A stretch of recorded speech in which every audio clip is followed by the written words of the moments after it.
내가 오지 말라고 했잖아. 꼴이 이게 뭐야? 어디 청소하다 왔어? 이게 어디서 남편이 말하는데 눈을 똑바로 뜨고 대들어. 쨍그랑 남편이 냅다 집어던진 접시 파편에 아내의 손등이 찢어졌습니다. 하얀 손등 위로 붉은 선혈이 주르륵 흘러내렸지만 남편은 눈 하나 깜짝하지 않았습니다. 오히려 옆에 있던 젊은 내연녀를 챙기며 혀를 찰 뿐이었죠. 아이고, 재수없게 피는 왜 흘리고 난리야. 야, 김영자. 멍하니 서 있지 말고 얼른 안 치워. 평생을 밥순이 식충이 취급하며 아내를 짓밟아 온 남편의 오만함은 하늘 높은 줄 몰랐습니다. 하지만 그는 몰랐습니다. 피 흘리는 아내의 주머니 속에서 그를 파멸시킬 빨간 불이 조용히 깜빡이고 있었다는 사실을요. 그리고 며칠 뒤 빈털터리가 되어 길바닥을 기게 될 자신의 운명을요. 오늘의 사연 지금 시작합니다. 35년 내조의 대가 고작 식충이 취급이라니요. 화려한 호텔 연회장 천장에 매달린 샹들리에가 눈이 부시게 반짝거렸습니다. 오늘은 제40년지기 친구 김영자의 남편 박광수의 정년퇴 임식이 있는 날이었죠. 하객들은 모두 고급 양복과 드레스를 차려입고 박광수의 퇴임을 축하하러 모였습니다. 하지만 정작 그날의 주인공인 박광수의 아내 김영자의 모습은 너무나 초라했습니다. 색이 바랜 회색 코트에 굽이 다른 구두. 그마저도 10년 전 제가 선물해준 옷이었죠. 김영자는 구석진 기둥 뒤에 숨듯이 서서 남편을 바라보고 있었습니다. 단상 위에 선 박광수는 아주 기세등등한 표정으로 마이크를 잡고 있었고요. 박광수가 헛기침을 크게 한 번 하더니 목소리를 높였습니다. 여러분, 제가 이 대기업에서 35년을 버티고 임원까지 오를 수 있었던 비결이 뭔지 아십니까? 하객들이 숨을 죽이고 박광수의 입을 주시했습니다. 박광수가 가슴을 쫙 펴며 거만하게 말을 이었습니다. 바로 저 박광수의 불굴의 의지 덕분입니다. 집구석 신경 안 쓰고 오로지 일만 할 수 있게 만든 제 결단력 말입니다. 솔직히 말해서 남자가 밖에서 큰일 하는데 집안일이 대수입니까? 사람들이 웅성거리는 소리가 들렸습니다. 보통 이런 자리에서는 아내에게 고맙다는 말 한마디 정도는 하는 게 예의니까요. 하지만 박광수는 아내 김영자가 저기 서 있는 걸 뻔히 알면서도 모른 척했습니다. 김영자가 35년 동안 시부모님 병수발 다 들고 자식들 뒷바라지하느라 허리가 휘어진 건 쏙 빼놓고 자기 자랑만 늘어놓는 꼴을 보니 정말 기가 막혔습니다. 식이 끝나고 김영자가 주춤주춤 단상 아래로 걸어갔습니다. 손에는 며칠 전부터 꽃시장을 뒤져서 직접 만든 꽃다발이 들려 있었죠. 남편 주려고 새벽부터 준비한 게 분명했습니다. 김영자가 떨리는 손으로 꽃다발을 내밀며 작게 말했습니다. 여보, 퇴임 축하해. 그동안 고생 많았어. 박광수가 미간을 확 찌푸리며 김영자를 위아래로 훑어보더니 짜증 섞인 목소리로 대꾸했습니다. 내가 오지 말라고 했잖아. 꼴이 이게 뭐야? 어디 청소하다 왔어. 박광수가 김영자의 손을 거칠게 쳐냈습니다. 꽃다발이 바닥으로 툭 떨어지면서 꽃잎이 사방으로 흩어졌습니다. 주변에 있던 회사 직원들이 놀라서 쳐다보는 게 느껴졌지만 박광수는 아랑곳하지 않았습니다. 박광수가 바닥에 떨어진 꽃을 구둣발로 툭 차며 쏘아붙였습니다. 늙은 여자가 눈치 없이 끼어들기는. 분위기 망치지 말고 저리 좀 비켜. 제가 더는 못 참고 나서려는데 김영자가 제 팔을 꽉 잡았습니다. 그러고는 말없이 고개를 저으며 품속에서 무언가를 만지작거렸습니다. 자세히 보니 소형 녹음기였습니다. 김영자의 눈빛이 예전과는 달랐습니다. 억지로 참는 게 아니라 무언가 결심한 사람의 눈빛이었죠. 연회장 분위기가 무르익고 술자리가 시작되었습니다. 박광수는 이미 술이 거나하게 취해 얼굴이 붉어져 있었습니다. 그의 옆에는 딸뻘되어 보이는 젊은 여자가 딱 달라붙어 앉아 있었고요. 짙은 화장에 명품으로 휘감은 그 여자는 박광수의 팔짱을 끼고 교태를 부리고 있었습니다. 누가 봐도 단순한 직장 동료 사이는 아니었습니다. 박광수가 그 여자 어깨에 손을 올리며 큰 소리로 떠들었습니다. 자자, 다들 이 친구 가방 좀 봐. 이번에 내가 퇴직 기념으로 하나 뽑아줬어. 이 정도는 들어줘야 내 옆에 서지. 젊은 여자가 까르르 웃으며 박광수의 가슴을 살짝 밀쳤습니다. 어머, 상무님도 참. 부끄럽게 왜 이러세요? 사모님도 계신데. 박광수가 콧방귀를 뀌며 술잔을 탁 내려놓았습니다. 사모님은 무슨. 야, 저기 구석에 박혀있는 늙은 여자 보이지. 평생 집에서 밥이나 축내는 식충이한테 무슨 사모님 소리를 붙여. 순간 연회장의 정적이 흘렀습니다. 아무리 그래도 직원들 다 보는 앞에서 조강지처를 식충이라고 부르다니요. 김영자의 얼굴이 하얗게 질렸습니다. 평생을 가족만 보고 살아온 친구였습니다. 남편 뒷바라지 하느라 자기 손에 로션 한번 제대로 못 바르고 산 친구에게 저런 모욕을 주다니 제 피가 거꾸로 솟는 것 같았습니다. 제가 자리에서 벌떡 일어나 박광수 앞으로 걸어갔습니다. 박광수 씨, 말씀이 좀 심하시네요. 영자가 식충이라니요. 당신 지금 입고 있는 그 양복, 영자가 새벽 시장 나가서 번 돈으로 해준 겁니다. 박광수가 개슴츠레한 눈으로 저를 쳐다보더니 비웃음을 흘렸습니다. 뭐야? 최 변호사 아냐? 친구라고 편드나 본데 웃기지 마. 내가 벌어다 준 돈으로 호의호식한 주제에 무슨 고생을 했다고 유세야. 야, 김영자. 너 내 친구 앞에서 억울한 척하지 말고 와서 술이나 따라봐. 박광수가 손짓으로 김영자를 불렀습니다. 김영자가 입술을 꽉 깨물고 천천히 다가왔습니다. 그 모습이 마치 도살장에 끌려가는 소 같아서 마음이 아팠습니다. 하지만 김영자는 술병을 드는 대신 박광수를 똑바로 쳐다보며 말했습니다. 당신 취했어. 그만하고 집에 가. 박광수의 눈이 휘둥그레졌습니다. 평생 순종적이기만 했던 아내가 사람들 앞에서 말대꾸를 하니 자존심이 상한 모양이었습니다. 박광수가 먹다 남은 안주 접시를 김영자 쪽으로 획 밀치며 고함을 질렀습니다. 이게 어디서 남편이 말하는데 눈을 똑바로 뜨고 대들어. 집에 가서 밥이나 해놓으라니까 말이 많아. 와장창 하는 소리와 함께 접시가 바닥에 산산조각이 났습니다. 날카로운 파편이 튀면서 김영자의 손등을 스치고 지나갔습니다. 하얀 손등에서 붉은 피가 주르륵 흘러내렸습니다. 젊은 여자가 비명을 지르며 박광수 뒤로 숨었습니다. 야, 상무님 피나요. 어떡해. 박광수는 피를 흘리는 김영자를 걱정하기는커녕 혀를 차며 인상을 찌푸렸습니다. 재수없게 피는 왜 흘리고 난리야. 아이고, 내 팔자야. 내가 전생에 무슨 죄를 지어서 저런 곰 같은 여자를 만났는지 몰라.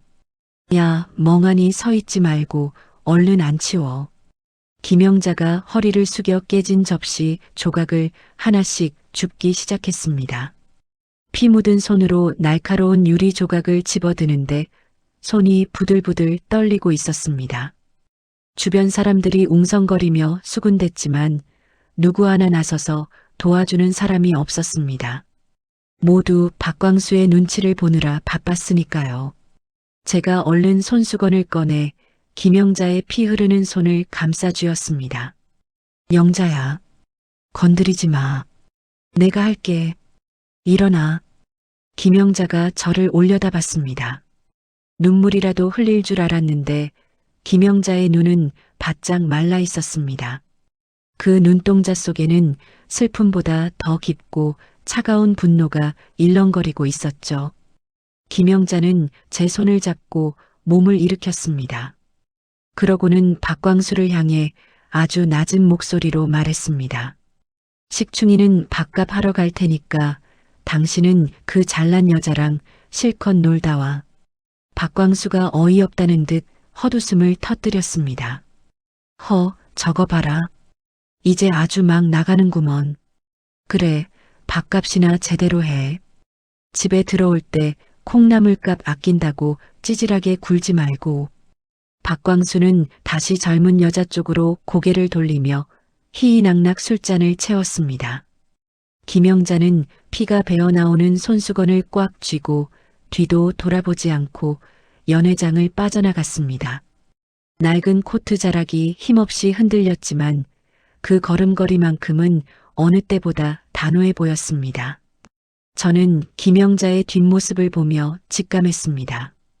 오늘 이 사건이 박광수의 인생을 송두리째 뒤흔들 전쟁의 서막이 될 것이라는 사실을 말이죠. 호텔 로비의 차가운 공기가 우리의 뺨을 스치고 지나갔습니다. 김영자가 떨리는 목소리로 제게 물었습니다. 미수가, 나 더 이상은 이렇게 못 살겠다. 너 나 좀 도와줘라. 제가 김영자의 어깨를 감싸 안으며 힘주어 대답했습니다. 그래, 내가 내 편이야. 아주 뼈도 못 추리게 만들어주자. 김영자의 손에 들린 녹음기 위로 붉은 표시등이 여전히 깜빡이고 있었습니다. 마치 박광수의 파멸을 예고하는 경고등처럼 말입니다. 다음 날 저녁이었습니다. 영자의 전화를 받고 가슴이 철렁했던 저는 나중에 영자가 건네준 녹음기와 블랙박스 영상을 통해 그날 집 안에서 벌어진 일을 생생하게 확인할 수 있었습니다. 그날 밤 영자의 집 거실은 전쟁터나 다름없었더군요. 박광수는 퇴직 기념이라며 뻔뻔하게도 그 젊은 내연녀를 대문 앞까지 데리고 왔습니다. 그리고는 보란듯이 식탁 위에 누런 서류 봉투를 집어던졌죠. 봉투 안에서 미끄러져 나온 건 다름 아닌 이혼 신고서였습니다. 박광수가 넥타이를 거칠게 풀어헤치며 소파에 털썩 주저앉았습니다. 도장 찍어. 긴 말 안 한다. 오늘부로 정리해. 영자가 식탁 앞에 꼿꼿이 서서 서류를 내려다보며 물었습니다. 이게 뭐야? 갑자기 이혼이라니. 당신 제정신이야? 박광수가 코웃음을 치며 담배를 입에 물었습니다. 집안에서는 절대 금연이라던 철칙을 본인 스스로 깨버린 겁니다. 제정신이니까 이러지.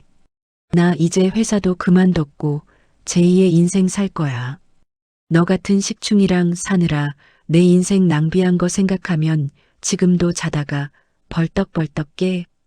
퇴직금이랑 연금 합쳐서 교회에 집 지을 거니까 넌 몸만 나가. 영자가 기가 막힌다는 듯 헛웃음을 터뜨렸습니다. 몸만 나가? 35년을 이 집 귀신처럼 살았는데 빈손으로 나가라고?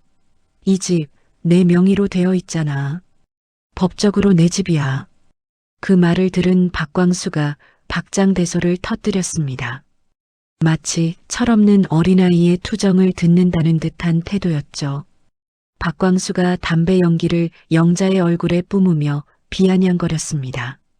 아이고, 우리 마누라 범 무서운 줄 모르네. 야, 김영자. 내가 뭘 착각하나 본데 명의가 내 거라고 진짜 그게 내 거인 줄 아냐? 그거 다 내가 세금 폭탄 피하려고 명의 신탁해둔 거잖아. 내 돈으로 산 내 집이라고. 박광수가 벌떡 일어나 서재 쪽을 가리키며 삿대질을 해댔습니다. 저기 금고 안에 다 들어있어. 20년 전에 내가 인감도장 찍어준 각서랑 명의신탁 확인서 말이야. 그거 법원에 내밀면 넌 그냥 껍데기야. 횡령으로 감옥 가고 싶지 않으면 조용히 도장 찍고 꺼져. 영자는 아무 말 없이 입술만 깨물고 있었습니다. 박광수의 눈에는 그게 겁먹은 표정으로 보였겠죠. 박광수는 기세가 등등해서 식탁을 쾅 내리쳤습니다. 위자료? 꿈도 꾸지 마. 내가 너 먹여 살린 밥값이 얼만데 위자료 타령이야. 당장 짐 싸. 안 그러면 사람 불러서 끌어내기 전에. 영자가 떨리는 목소리로 하지만 또렷하게 대꾸했습니다. 못 나가. 법대로 해. 나도 변호사 선임할 거야. 그 순간 박광수의 눈이 뒤집혔습니다. 평생 자기 말이라면 죽는 신용이라도 하던 아내가 반항을 하니 참을 수가 없었던 겁니다. 박광수가 고함을 지르며 밥상을 그대로 엎어버렸습니다. 이 여편네가 돌았나? 어디서 감히 가장한테 대들어. 법대로? 그래, 법대로 해서 아주 알거지로 만들어줄게. 와장창 하는 소리와 함께 국그릇이 바닥에 나뒹굴고 반찬들이 사방으로 튀었습니다. 박광수는 그것도 모자라 영자의 멱살을 잡고 거실 바닥으로 내동댕이 쳤습니다. 으악! 영자가 외마디 비명을 지르며 쓰러졌지만 박광수는 멈추지 않았습니다.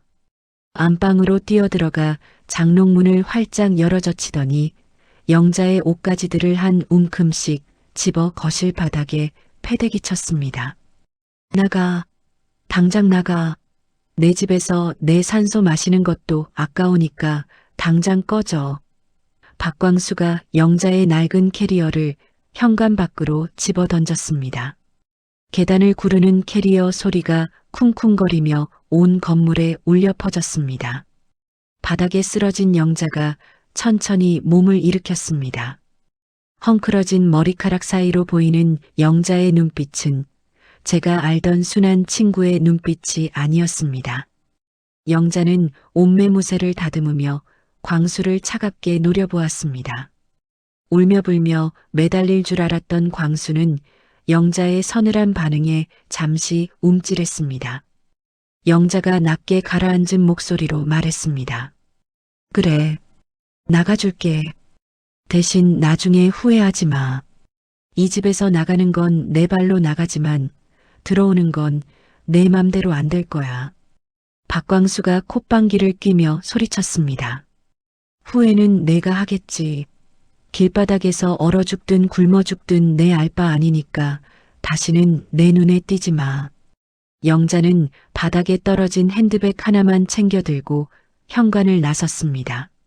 뒤도 돌아보지 않는 그 뒷모습이 어찌나 매정한지 마치 남남보다 못한 사이 같았습니다.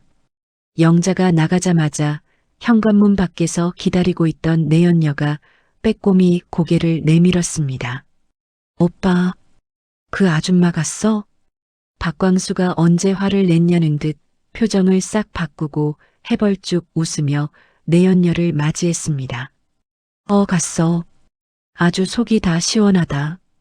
들어와, 자기야. 이제 여기가 우리 집이야. 내연녀가 하이힐을 벗어 던지고 거실로 들어와 엎어진 밥상을 보며 혀를 찼습니다. 어머, 오빠 힘도 좋아. 근데 집이 좀 칙칙하다. 도배랑 장판부터 싹 갈아야겠어. 가구도 너무 촌스럽고. 박광수가 내연녀의 허리를 감싸 안으며 맞장구를 쳤습니다. 그래. 자기 하고 싶은 대로 다 해. 오빠 퇴직금 들어오면 인테리어부터 싹 다시 하자. 저 여자가 쓰던 물건들은 싹 다 갖다 버리고. 내연녀가 박광수의 볼에 입을 맞추며 애교를 부렸습니다. 역시 우리 오빠가 최고야. 근데 그 아줌마 나중에 딴소리 안 하겠지? 명예 그거 진짜 괜찮은 거야? 박광수가 거만하게 소파에 기대며 다리를 꼬았습니다. 걱정 붙들어 매. 서재 금고 안에 내가 다 손 써놨어. 20년 전에 세무조사 나올 때 대비해서 각서랑 인감 다 받아놨거든. 그거만 있으면 천하의 변호사가 와도 못 뒤집어. 내 돈이 어떤 돈인데 그 식충이한테 뺏기겠냐. 두 사람은 샴페인이라도 터뜨릴 기세로 희희낙낙하며 미래를 설계하고 있었습니다. 영자가 피눈물을 흘리며 지켜온 가정이라는 성벽이 저 파렴치한 두 사람의 웃음소리에 무너져 내리고 있었습니다. 하지만 박광수는 꿈에도 몰랐을 겁니다. 자신이 믿고 있는 그 금고가 이미 텅 비어 있다는 사실을 말이죠. 1시간 뒤 제 변호사 사무실 문이 열리고 영자가 들어왔습니다. 퉁퉁 부은 얼굴에 헝클어진 머리, 찢어진 블라우스. 누가 봐도 방금 쫓겨난 사람의 몰골이었지만 영자의 표정만큼은 비장했습니다. 영자는 어깨에 메고 있던 가방을 제 책상 위에 쿵 하고 내려놓았습니다. 제가 놀라서 달려가 영자의 손을 잡았습니다. 영자야, 꼴이 이게 뭐야? 그 인간이 손찌검까지 했어? 영자가 제 손을 꽉 잡으며 고개를 저었습니다. 그러고는 가방 지퍼를 열고 주섬주섬 무언가를 꺼내기 시작했습니다. 미수가, 나 이제 안 참아. 아니, 못 참아. 영자가 책상 위에 쏟아놓은 것들은 낡은 가계부 몇 권과 녹음기, 그리고 누렇게 변색된 서류 뭉치였습니다. 그 서류 맨 위에는 이행각서라는 글자가 선명하게 박혀 있었고 익숙한 인감도장이 찍혀 있었습니다. 하지만 그건 박광수가 말했던 그 각서가 아니었습니다. 영자가 떨리는 목소리지만 힘주어 말했습니다. 그 인간 자기 금고에 서류가 그대로 있는 줄 알 거야. 내가 5년 전에 비밀번호 알아내서 바꿔치기에 둔 것도 모르고. 제가 서류를 집어들고 내용을 확인하는 순간 등골에 소름이 쫙 돋았습니다. 이건 단순한 이혼 소송이 될 리가 없었습니다. 박광수가 제 무덤을 파도 아주 깊게 팠다는 걸 직감했죠. 영자가 눈물을 쓱 닦으며 제 눈을 똑바로 쳐다보았습니다. 미수가, 식충이가 얼마나 무서운지 보여주자. 내 35년 10원 한 장까지 다 받아내야겠어. 저는 영자의 어깨를 감싸며 고개를 끄덕였습니다. 그래, 이제 시작하자. 그 인간 빈털터리가 뭔지 제대로 가르쳐주자고. 사무실 창밖으로 도시의 야경이 화려하게 빛나고 있었지만 영자의 눈빛은 그보다 더 뜨겁게 타오르고 있었습니다. 바야흐로 밥순이 김영자의 통쾌한 반격이 시작되는 밤이었습니다. 추락은 순식간이었다. 그로부터 일주일이라는 시간이 흘렀습니다. 폭풍 전야처럼 고요했던 그 일주일 동안 박광수는 마치 세상의 왕이라도 된 것처럼 굴었습니다. 제가 알아본 바에 따르면 그는 영자를 쫓아낸 그 집에서 내연녀와 매일 밤 파티를 벌였다고 하더군요. 하지만 영자가 흘린 피눈물이 마르기도 전에 인과응보의 칼날은 생각보다 훨씬 빠르고 날카롭게 박광수의 목을 겨누고 있었습니다. 사건이 터진 건 화창한 화요일 오후였습니다. 박광수는 은행 VIP 룸에 앉아 다리를 꼬고 여유롭게 커피를 마시고 있었습니다. 그의 앞에는 평생을 바쳐 일한 회사의 퇴직금과 영자 몰래 가지고 있던 알짜 주식을 담보로 받은 거액의 대출금이 든 통장이 놓여 있었죠. 박광수가 스마트폰을 귀에 대고 콧노래를 흥얼거렸습니다. 자기야. 나 지금 은행이야. 그래, 자기가 말한 그 해외 리조트 투자권 말이야. 오늘 입금하면 수익률 2배 보장되는 거 확실하지. 수화기 너머로 내연녀의 애교 섞인 목소리가 들리는 듯 박광수의 입꼬리가 귀에 걸렸습니다. 그럼 오빠가 누군데? 자기가 하자는 건데 당연히 믿지. 내가 지금 전액 다 쏜다. 입금 확인되면 바로 비행기 티켓부터 끊어. 우리 가서 샴페인 터뜨려야지. 박광수는 은행 직원에게 서류를 내밀며 거드름을 피웠습니다. 여기 적힌 계좌로 싹 다 이체해줘요. 10원 한 장 남기지 말고 몽땅. 직원이 금액이 너무 크다며 재차 확인했지만 눈에 콩깍지가 씌인 박광수에게는 아무런 경고도 들리지 않았습니다. 그렇게 박광수의 평생의 피와 땀, 그리고 영자의 희생이 담긴 수억 원의 돈이 순식간에 정체불명의 법인 계좌로 빨려 들어갔습니다. 이체 확인증을 받아든 박광수는 마치 세상을 다 가진 사람처럼 은행문을 나섰습니다. 그때까지만 해도 그는 자신이 곧 알거지가 될 줄은 꿈에도 몰랐을 겁니다. 다음 날 아침이 밝았습니다. 박광수는 눈을 뜨자마자 내연녀에게 전화를 걸었습니다. 리조트 계약이 잘 됐는지 확인하고 오늘 저녁에 근사한 레스토랑 예약이나 잡을 요량이었죠.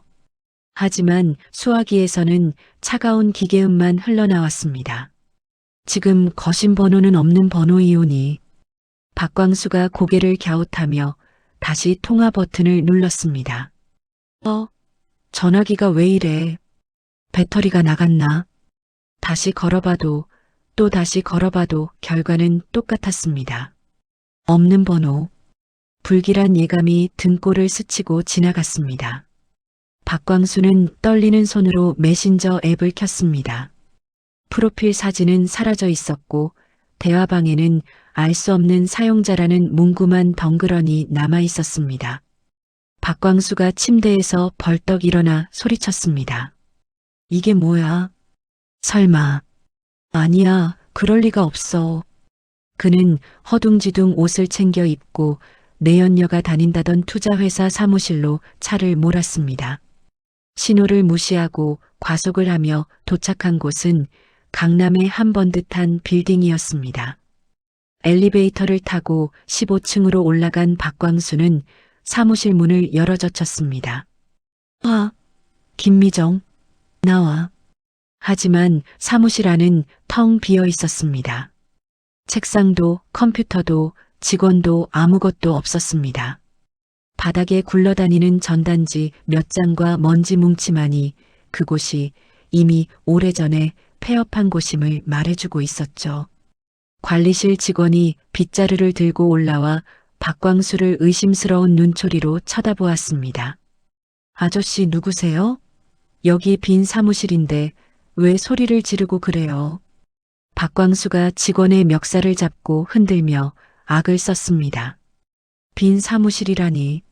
여기 투자회사 있잖아. 김미정 그 여자 어디 갔어?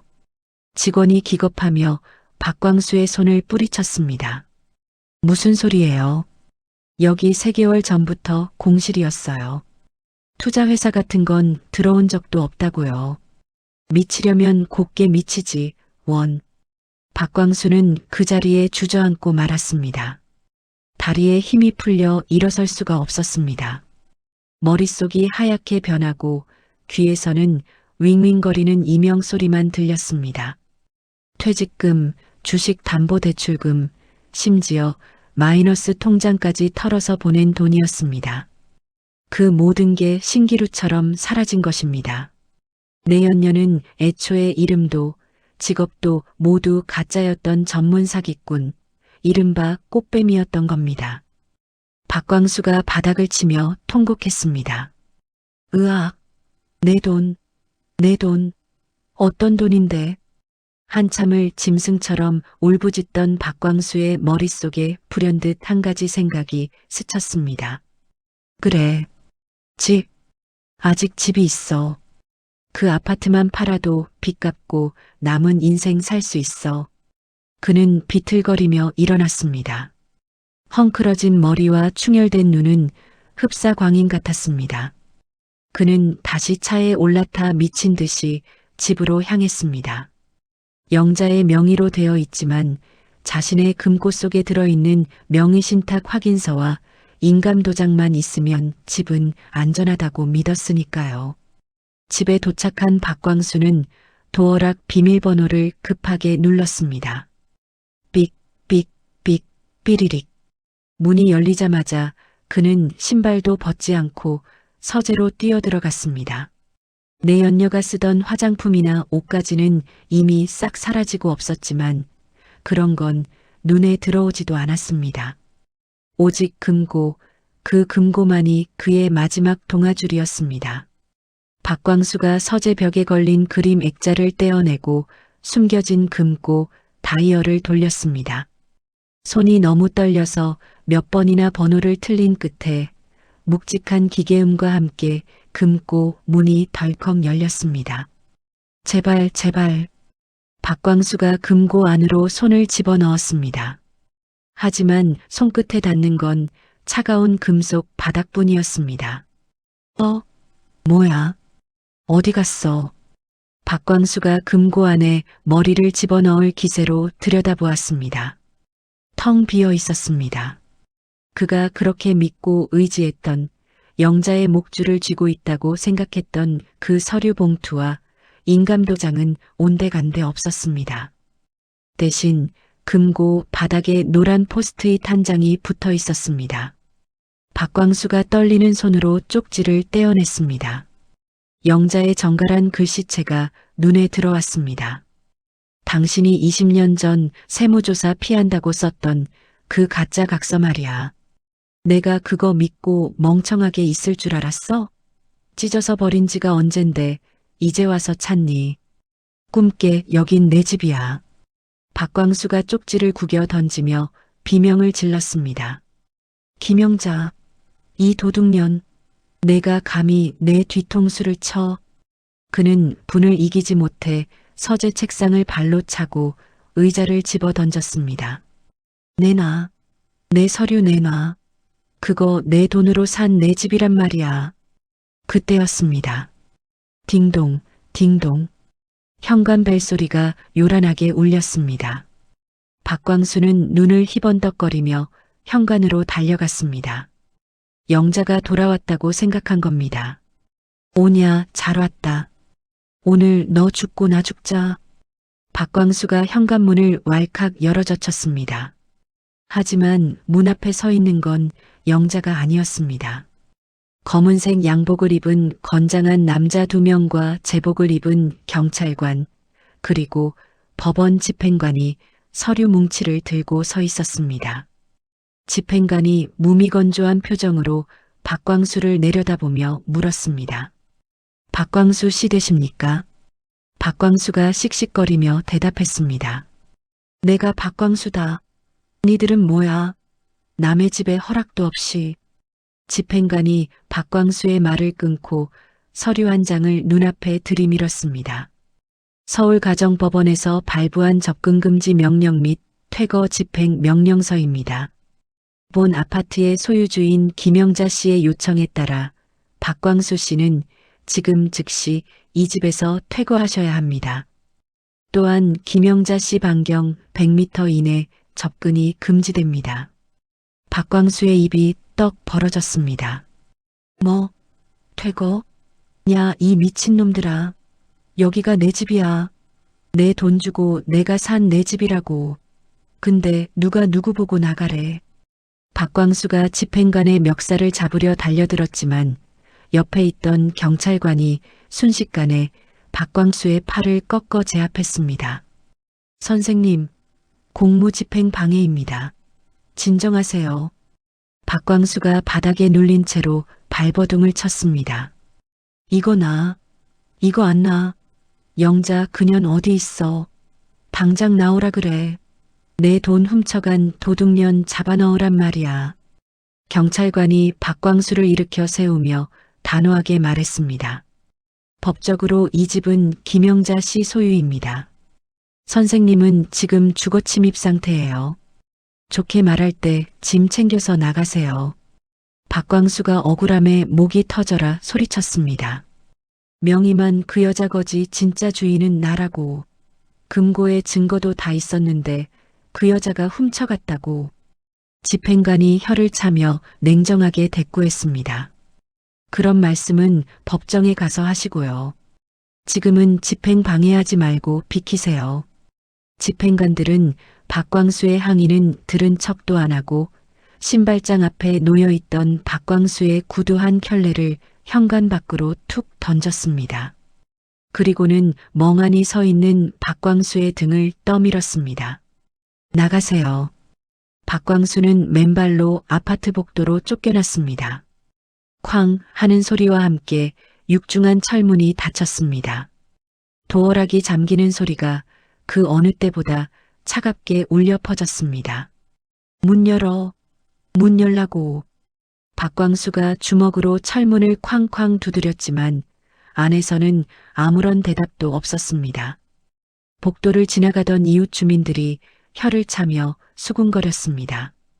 어머, 저 집 남자 쫓겨났나 봐. 그러게 평소에 부인한테 그렇게 막 하더니 꼴 좋다. 박광수는 복도 바닥에 주저앉았습니다.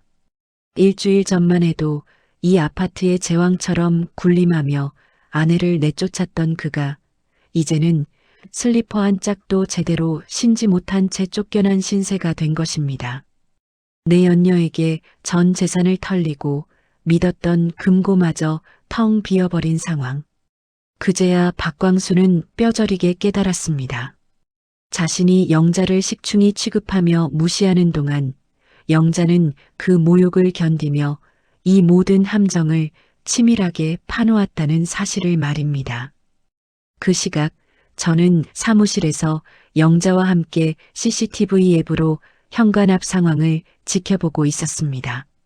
화면 속에서 문을 두드리며 울부짖는 박광수의 꼴을 보며 영자가 커피잔을 내려놓고 담담하게 말했습니다.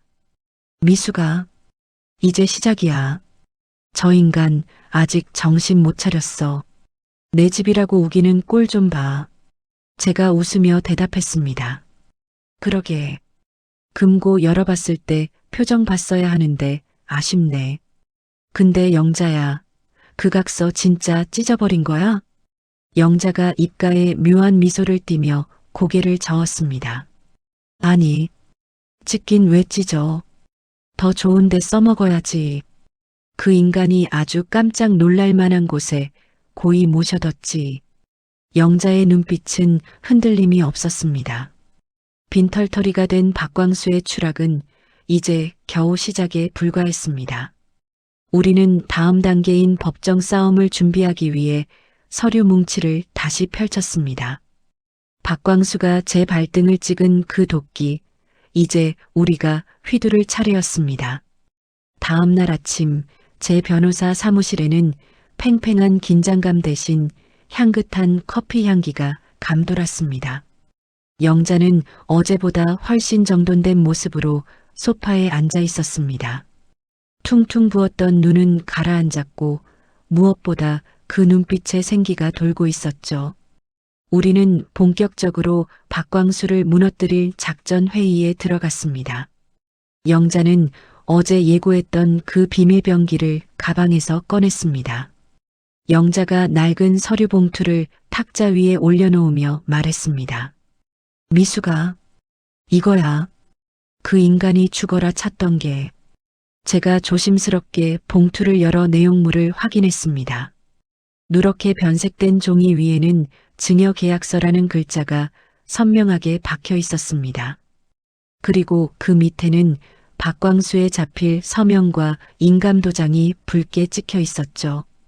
더 놀라운 건 이 서류가 공증 사무실의 확정 일자까지 완벽하게 찍힌 진본이라는 사실이었습니다. 제가 서류를 훑어보다가 입을 다물지 못했습니다. 세상에, 영자야. 이거 진짜 증여 서류잖아. 명의신탁 약정서가 아니고. 영자가 커피를 한 모금 마시며 차분하게 대답했습니다. 응. 20년 전에 그 인간이 세무조사 나온다고 벌벌 떨었잖아. 그때 나한테 진명에 넘기면서 세무서 눈속임하려면 진짜처럼 보여야 한다고 자기가 직접 써준 거야. 사랑하는 아내 김영자의 노후를 위해 이 아파트를 조건 없이 증여한다라고 말이야. 제가 박수를 치며 감탄했습니다. 와, 박광수 이 인간 진짜 제 무덤을 팠구나. 자기는 이게 세무서 보여주기용 가짜라고 생각했겠지만 공증까지 받은 이상 이건 법적으로 완벽한 효력을 가진 진짜 계약서야. 명의신탁? 웃기지 말라 그래. 이 종이 한 장이면 그 아파트는 재산 분할 대상도 아니야. 그냥 100% 내 고유 재산인 거지. 영자가 씁쓸하게 웃으며 창밖을 바라보았습니다. 그때는 나도 그 인간이 시키는 대로 도장만 찍었어. 근데 세월이 지나면서 알겠더라. 언젠가 이 종이가 나를 지켜줄 유일한 방패가 될 거라는 걸. 그래서 그 인간 몰래 원본은 따로 챙겨두고 금고에는 가짜 복사본만 넣어뒀다가 이번에 나오면서 싹 다 없애버렸지. 저는 영자의 치밀함에 혀를 내둘렀습니다. 평생 반만하던 순둥이인 줄 알았는데 남편의 무시와 멸시 속에서 영자는 칼을 갈고 있었던 겁니다. 이 증거 하나면 게임은 끝난 거나 다름없었습니다. 박광수가 아무리 내 돈으로 샀다고 우겨봤자 판사는 서류에 찍힌 도장을 믿을 테니까요. 그때 제 사무실 전화기가 요란하게 울렸습니다. 발신자 표시를 보니 박광수였습니다. 제가 영자에게 눈짓을 보내고 스피커폰 버튼을 눌렀습니다. 전화를 받자마자 박광수의 고함 소리가 사무실을 쩌렁쩌렁 울렸습니다. 아, 최미숙, 너 변호사라는 년이 친구 꼬드겨서 사기를 쳐? 내 서류 어디 있어? 영자, 그 도둑년 당장 바꾸라고. 제가 서류를 탁탁 치며 여유롭게 대꾸했습니다. 아이고, 박광수 씨. 목소리가 아주 우렁차시네. 길바닥에서 주무셨을 텐데 입 돌아가진 않으셨나 봐요? 박광수가 씩씩거리며 소리쳤습니다. 누가 길바닥에서 잤다는 거야? 찜질방에서 잤다? 아니, 그게 중요한 게 아니고 내 금고에 있던 각서 내놓으라고. 그거 없으면 내가 가만히 있을 줄 알아? 제가 비웃음을 섞어 말했습니다. 각서라뇨? 아, 20년 전에 본인이 직접 작성해서 공증까지 받은 그 증여 계약서 말씀하시는 건가요? 그거라면 여기 아주 안전하게 잘 모셔져 있죠. 법원에 제출할 증거 1호로요. 수화기 너머로 박광수가 숨을 헐떡이는 소리가 들렸습니다. 증여? 웃기지 마. 그거 세금 안 내려고 가짜로 쓴 거잖아. 내가 미쳤다고 그 식충이한테 집을 그냥 주냐? 그거 다 무효야. 사기라고. 제가 정색을 하고 차갑게 쏘아붙였습니다. 박광수 씨, 법이 장난인 줄 아세요? 본인이 세금 포탈하려고 국가기관인 공증사무실까지 가서 도장 찍어놓고 이제 와서 가짜라고요? 그럼 당신은 탈세범이라고 자백하는 꼴이네요? 어차피 그 서류, 법원에서는 100% 유효하게 받아들여집니다. 억울하면 변호사 선임해서 덤비세요. 아, 돈이 없어서 선임이나 할 수 있으려나 모르겠네. 박광수가 분에 못 이겨 짐승 같은 괴성을 질렀습니다. 으악, 너네 다 죽여버릴 거야. 가만 안 둬. 제가 조용히 통화 종료 버튼을 눌렀습니다. 사무실에 다시 평화가 찾아왔습니다. 영자는 그 모든 대화를 듣고도 눈 하나 깜짝하지 않았습니다. 오히려 그동안 쌓인 체증이 내려가는 듯 표정이 한결 편안해 보였습니다. 오후가 되자 박광수의 행적이 여기저기서 들려왔습니다. 제 후배 변호사들의 말에 따르면 박광수가 꼬깃꼬깃한 현금 몇 푼을 들고 서초동 법조 타운을 기웃거렸다고 하더군요. 하지만 국선 변호사 사무실에서도 저렴한 수임료를 받는 변호사들도 박광수의 이야기를 듣고는 모두 고개를 저었다고 합니다. 아니, 본인이 증여라고 도장 찍어놓고 이제 와서 명의신탁이라고 주장하면 누가 믿습니까? 게다가 상대방이 증거를 원본으로 가지고 있다면서요. 이건 승산 없습니다. 착수금이나 준비해 오세요. 모든 변호사가 똑같은 말을 했을 겁니다. 가진 돈은 사기꾼 내연녀에게 다 털리고 집은 뺏기고 법적으로도 완벽하게 불리한 상황. 박광수는 법원 앞 벤치에 앉아 처량하게 컵라면으로 끼니를 때웠다고 합니다. 불과 일주일 전 호텔에서 샴페인을 터뜨리던 그 위풍당당하던 상무님은 온데간데 없었죠. 영자는 자리에서 일어나 또 다른 보따리를 풀었습니다. 미수가 이것도 봐줘. 혹시 몰라서 가져왔어. 영자가 꺼낸 건 수십 건의 가계부와 낡은 통장들이었습니다. 펼쳐보니 10원 단위까지 꼼꼼하게 적힌 지출 내역이 빼곡했습니다. 그 인간이 생활비를 안 줘서 내가 식당 설거지 알바하면서 쓴 내역이야. 그리고 이건 그 인간이 술 먹고 들어와서 나한테 했던 말들 녹음한 거고, 제가 녹음기를 재생하자 박광수의 취한 목소리가 흘러나왔습니다. 야, 이 집 내 맘대로 해.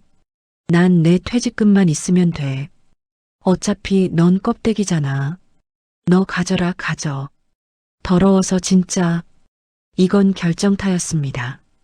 박광수 본인의 입으로 집은 내가 가져라라고 말하며 재산을 포기하는 듯한 발언이 녹음되어 있었으니까요.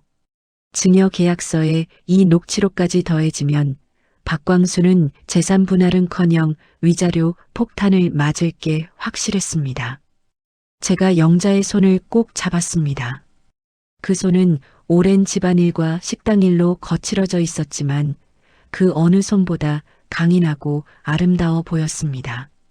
영자야, 충분해. 이 정도면 우리가 이긴 정도가 아니라 압살하는 수준이야. 걱정 말고 푹 쉬어.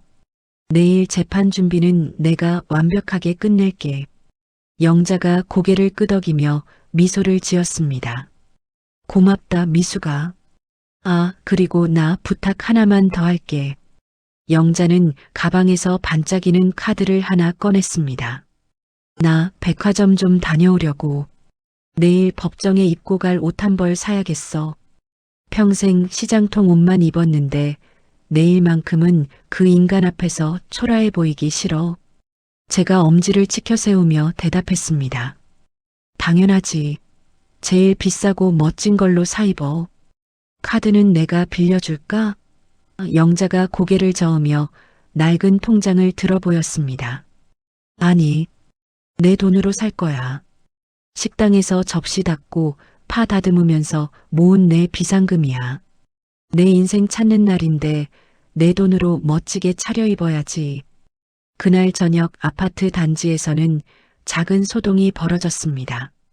영자가 관리실에 요청해 박광수의 짐을 모두 폐기물로 신고하고 밖으로 내놓았거든요. 박광수는 그 소식을 듣고 헐레벌떡 달려왔지만 이미 그의 명품 양복과 골프채는 쓰레기장 한 구석에 처박혀 있었습니다. 박광수가 쓰레기 더미를 뒤지며 소리쳤습니다. 이거 내 거야. 손대지 마. 아이고, 내 골프채. 이거 얼마짜린데. 지나가던 동네 주민들이 스마트폰을 꺼내 그 모습을 찍기 시작했습니다. 저 아저씨가 그 폐륜 남편이래. 어머, 꼴 좋다. 쫓겨나더니 쓰레기통 뒤지고 있네. 박광수는 사람들의 시선도 아랑곳하지 않고 찢어진 속옷과 구겨진 넥타이를 주워 담기에 급급했습니다. 한때 대기업 상무라는 직함을 달고 어깨에 힘을 주던 남자가 이제는 동네의 구경거리가 되어버린 것입니다. 누군가 찍은 그 사진은 금세 동네 맘카페와 SNS에 퍼져나갔습니다. 제목은 바람 피우다 쫓겨난 남편의 최후였죠. 저는 그 사진을 영자에게 보여주었습니다. 영자는 사진 속 박광수를 물끄러미 바라보다가 휴대전화 화면을 덮어버렸습니다. 동정심 때문이 아니었습니다. 더 이상 그 남자가 자신의 감정을 흔들 가치조차 없다는 듯한 완벽한 무관심이었습니다. 영자가 새하얀 정장 재킷을 옷걸이에 걸며 말했습니다. 내일 보자, 박광수. 내가 무시했던 식충이가 얼마나 무서운지 법정에서 똑똑히 보여줄 테니까. 전운이 감도는 밤이었습니다. 하지만 그 밤은 영자에게 두려움의 밤이 아니라 승리를 확신하는 설렘의 밤이었습니다. 우리는 다가올 아침을 그리고 통쾌한 심판의 순간을 기다리며 잠을 청했습니다. 드디어 결전의 날이 밝았습니다. 이혼 조정 기일 서울가정법원 앞에는 아침부터 팽팽한 긴장감이 감돌았습니다. 저는 법원 로비에서 영자를 기다리며 시계를 확인했습니다.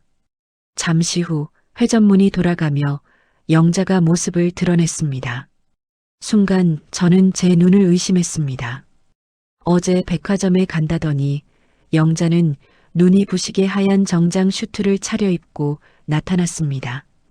평생 무채색 옷만 입으며 그림자처럼 살던 그 친구가 오늘은 마치 백조처럼 고고하고 당당해 보였습니다. 헝클어졌던 머리는 단정하게 올렸고 입술에는 옅은 붉은색 립스틱을 발라 생기가 돌았습니다. 제가 다가가 영자의 손을 잡았습니다. 영자야, 오늘 정말 멋지다. 딴 사람 같아. 영자가 수줍게 웃으며 옷매무새를 다듬었습니다. 고마워. 오늘은 죄인이 아니라 주인공으로 서고 싶었어. 가자, 끝내러. 우리는 어깨를 나란히 하고 법정 안으로 들어갔습니다. 피고석에는 이미 박광수가 앉아 있었습니다. 며칠 사이 폭삭 늙어버린 박광수는 국선 변호사 옆에서 불안하게 다리를 떨고 있었습니다. 싸구려 양복은 구겨져 있었고 눈 밑에는 다크서클이 턱 밑까지 내려와 있었죠. 영자가 들어오자 박광수의 눈이 휘둥그레졌습니다. 늘 주눅 들어있던 아내가 화려한 모습으로 나타나니 기가 죽은 모양이었습니다. 재판장이 들어오고 엄숙한 분위기 속에서 재판이 시작되었습니다. 박광수는 시작부터 억울하다는 표정을 지으며 연기를 시작했습니다. 판사님, 저는 억울합니다. 제가 35년 동안 뼈 빠지게 일해서 가족들 먹여 살렸습니다. 그런데 저 여자가, 아니, 제 아내가 저를 빈털터리로 내쫓고 집까지 가로챘습니다. 그 아파트는 제 피와 땀입니다. 박광수는 눈물까지 글썽이며 판사에게 호소했습니다. 국선 변호사도 거들었습니다. 피고는 평생 가정을 위해 헌신했습니다.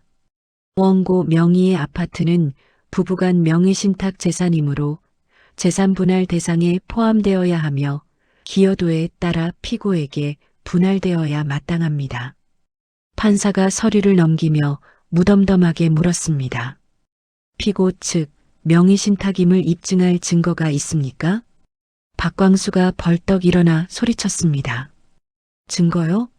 제 말이 증거입니다. 전업주부가 무슨 돈이 있어서 강남 아파트를 삽니까? 다 제가 벌어다 준 돈이고 세금 때문에 명의만 빌려둔 겁니다. 제 금고에 각서가 있었는데 저 여자가 훔쳐갔습니다. 판사가 눈살을 찌푸리며 박광수를 제지했습니다. 피고, 자리에 앉으세요. 증거 없이 주장만 하시면 곤란합니다. 이제 우리 차례였습니다. 제가 자리에서 일어나 재판장에게 목례를 하고 천천히 입을 열었습니다. 존경하는 재판장님, 피고는 명의신탁을 주장하지만 이는 명백한 허위 사실입니다.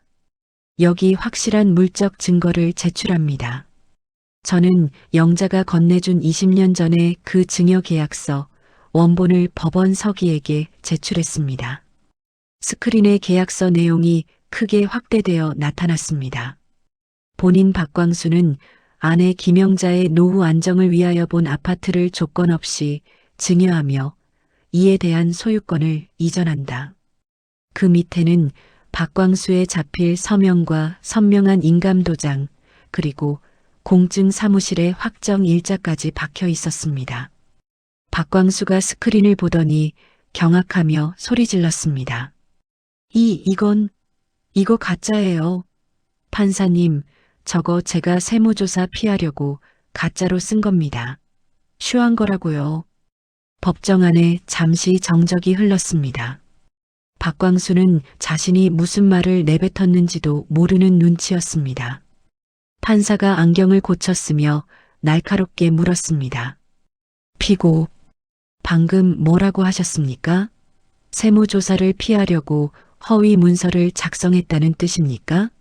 그렇다면 조세 포탈 혐의를 스스로 인정하시는 겁니까? 박광수의 얼굴이 사색이 되었습니다.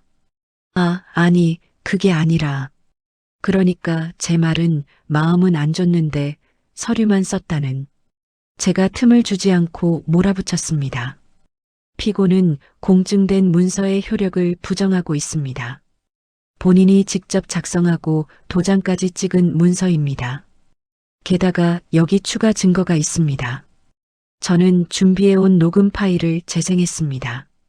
법정 스피커를 통해 술에 취한 박광수의 목소리가 적나라하게 울려 퍼졌습니다. 야, 이 집 내 맘대로 해. 난 내 퇴직금만 있으면 돼. 어차피 넌 껍데기잖아. 너 가져라, 가져. 더러워서 진짜. 방청석에서 웅성거리는 소리가 들렸습니다. 박광수는 머리를 감싸 쥐고 책상에 고개를 쳐박았습니다. 제가 마이크를 잡고 마지막 쐐기를 박았습니다. 들으셨다시피 피고는 재산에 대한 권리를 스스로 포기하는 발언을 수차례 했습니다. 또한 피고는 퇴직금 전액과 주식 담보대출금 등 약 5억 원 상당을 내연녀 김미정에게 이체하여 탕진했습니다. 반면 원고 김영자 씨는 생활비를 받지 못하는 상황에서도 식당 일을 하며 가정을 지켰습니다. 따라서 이 아파트는 원고의 특유 재산으로 인정되어야 하며 혼인 파탄의 책임이 있는 피고는 위자료를 지급해야 합니다. 박광수의 국선 변호사조차 더 이상 변론할 의지를 잃고 고개를 숙였습니다. 모든 증거가 너무나 명백했으니까요. 박광수는 넙치처럼 입만 뻐끔거리며 내 돈, 내 집 하고 중얼거릴 뿐이었습니다. 잠시 후 판사가 판결문을 낭독하기 시작했습니다. 주문. 원고와 피고는 이혼한다. 사건 본인인 아파트에 대하여 피고가 작성한 증여계약서와 녹취록 등을 근거로 볼 때 이는 원고에게 적법하게 증여된 특유재산으로 봄이 타당하다. 따라서 재산분할 대상에서 제외한다.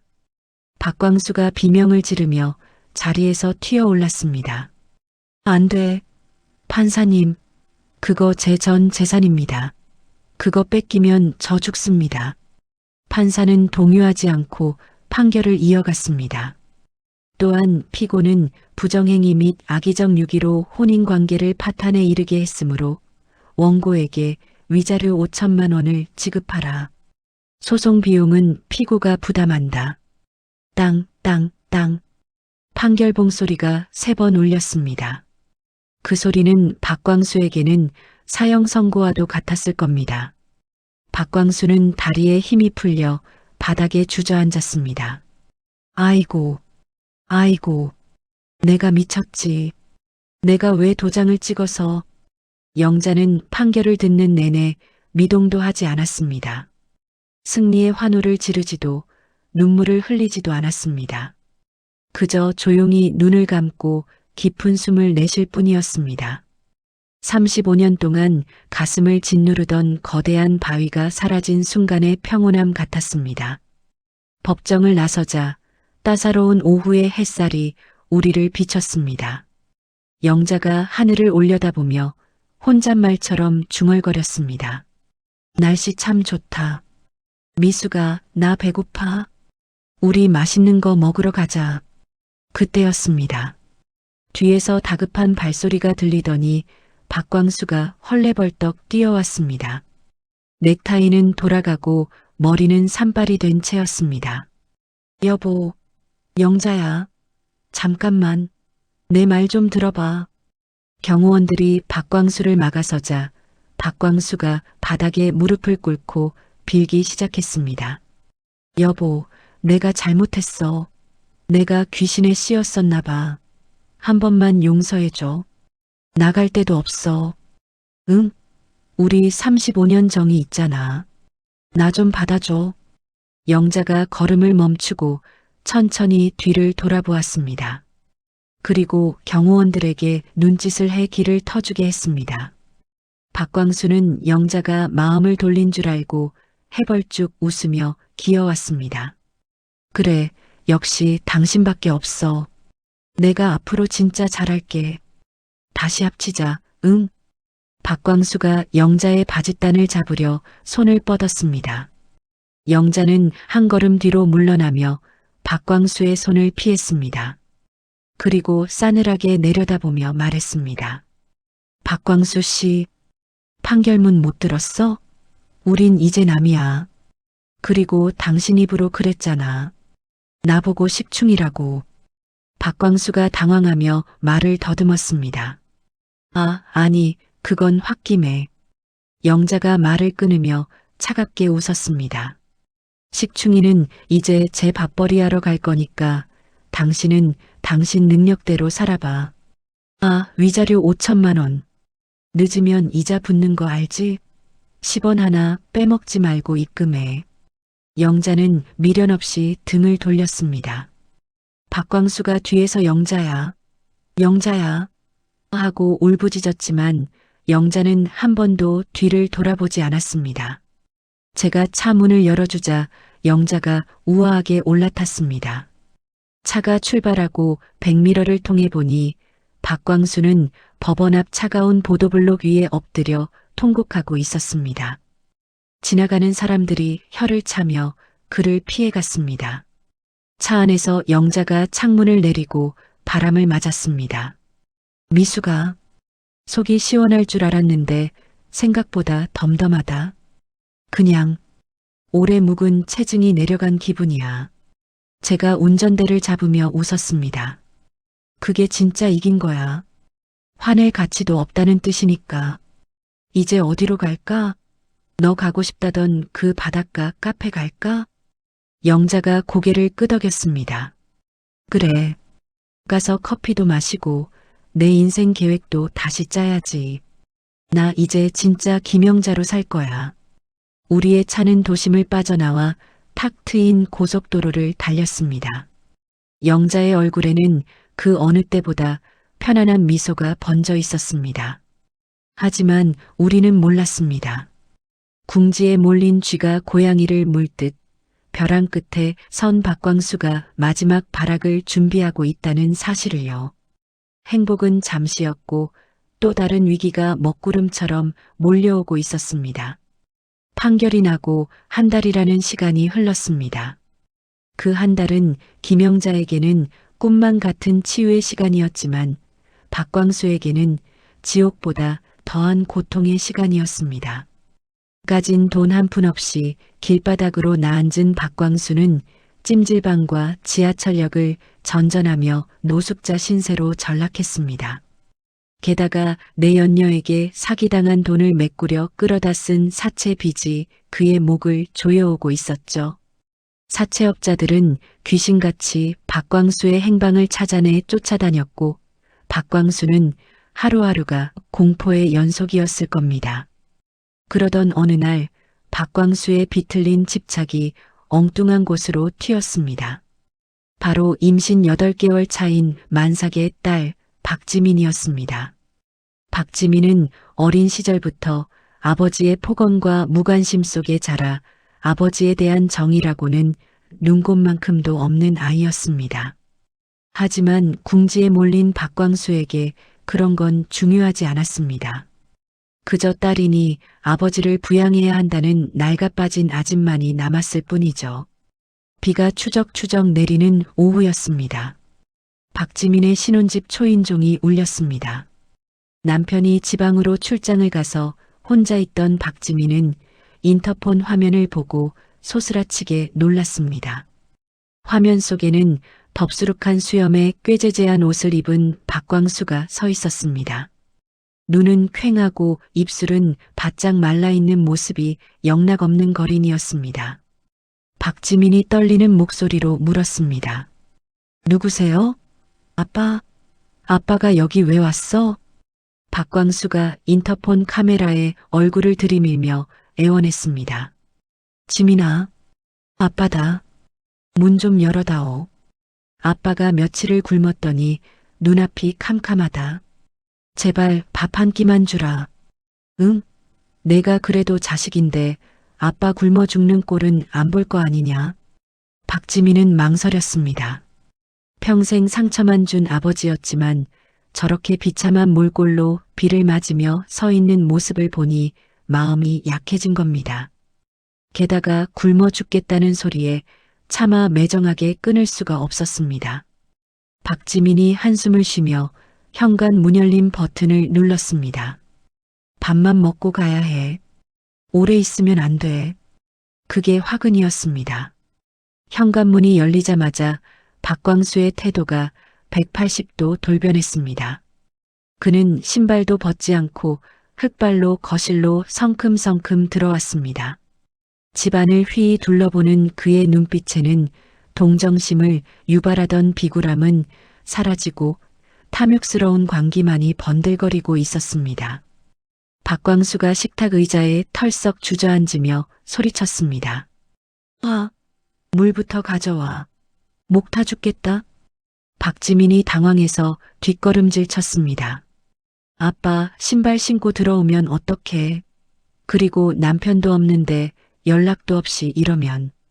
박광수가 식탁을 쾅 내리치며 말을 끊었습니다. 남편 없으니까 온 거지 있으면 왔겠냐. 잔말 말고 밥상이나 차려. 고기 반찬 없냐? 냉장고에 있는 거 싹 다 꺼내봐. 박지민은 겁에 질려 냉장고에서 반찬 몇 가지와 밥을 꺼내 차려주었습니다. 박광수는 며칠 굶은 짐승처럼 허겁지겁 밥을 입에 쑤셔 넣었습니다. 국물이 턱으로 줄줄 흘러내리고 밥풀이 사방으로 튀었지만 아랑곳하지 않았습니다. 그 모습을 지켜보는 박지민은 배를 감싸 안으며 불안에 떨었습니다. 밥그릇을 싹 비운 박광수가 트림을 꺼억하더니 이쑤시개로 이를 쑤시며 본색을 드러냈습니다. 지민아, 돈 좀 있냐? 박지민이 고개를 저었습니다. 없어. 나 지금 일도 안 하고 남편 월급으로 사는데 무슨 돈이 있어. 박광수가 인상을 팍 쓰며 삿대질을 했습니다. 거짓말하지 마. 너희 시댁 잘 산다며? 그리고 내 엄마 그 여자가 내 돈 다 들고 날랐잖아. 내가 딸이니까 엄마한테 받아서라도 나한테 내놔야지. 박지민이 기가 막혀 대꾸했습니다. 엄마가 아빠 돈을 가져간 게 아니라 아빠가 엄마 고생시킨 감 치른 거야. 그리고 도박하고 바람 피우다 돈 날린 건 아빠잖아. 왜 나한테 와서 횡패야?